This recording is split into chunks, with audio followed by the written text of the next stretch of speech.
This program was brought to you by Koller Institute of Venture at Tel Aviv University. Hello, this is the Koller Institute of Venture, and we're here at MIXiii Conference 2014 in Tel Aviv. And joining me now is Robyn Klingler Vidra, who is a senior researcher for the Institute, but also a doctor at London School of Economics in London. So Robyn, thank you for joining me. Thank you for your paper and the delivery of your paper.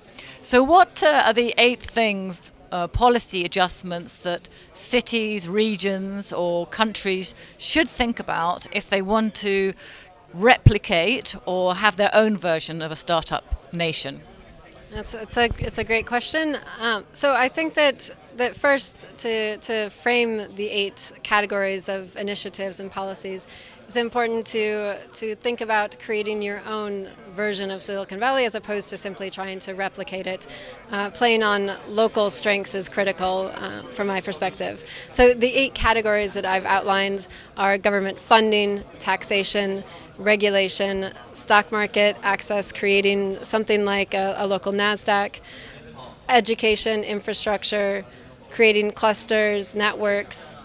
So these are some of the essential policy categories that governments are able to utilize different versions of these policy instruments to attract talent, to attract and build upon local resources to really grow vibrant local venture ecosystems.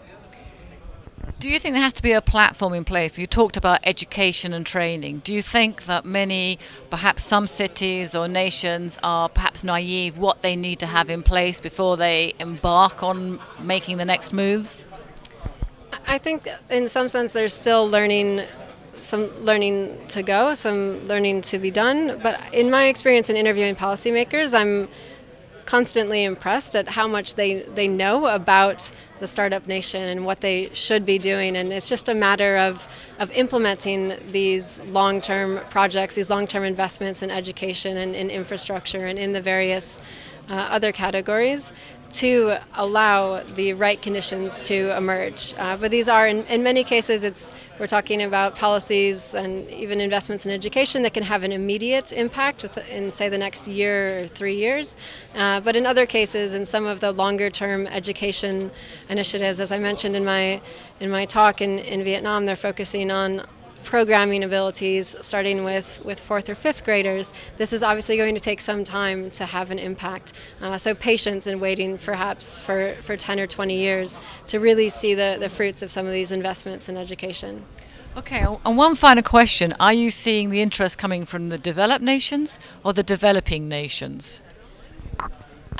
Interestingly, I think it's almost a universal interest, but I think what's truly interesting is that a lot of the interest comes from developed nations and looking at innovative policies that have been implemented in emerging or in developing nations. So there's this sharing of information in both directions. It's not simply that emerging markets are learning from developed. In many cases, so for example, I lived in Singapore and I spent a lot of time with Singaporean policymakers, and there was a huge number of delegations that came to Singapore, and then Singapore went and learned from others. So let's say the Vietnamese delegation came to Singapore while I was there, and then Singapore had a delegation come to Israel and go to Finland. American delegates have gone to learn what Singapore is doing right. So there's this truly flattening of information sharing across developed and developing. Perfect. Thank you very much indeed, Robyn. Thank you. This program was brought to you by Koller Institute of Venture at Tel Aviv University.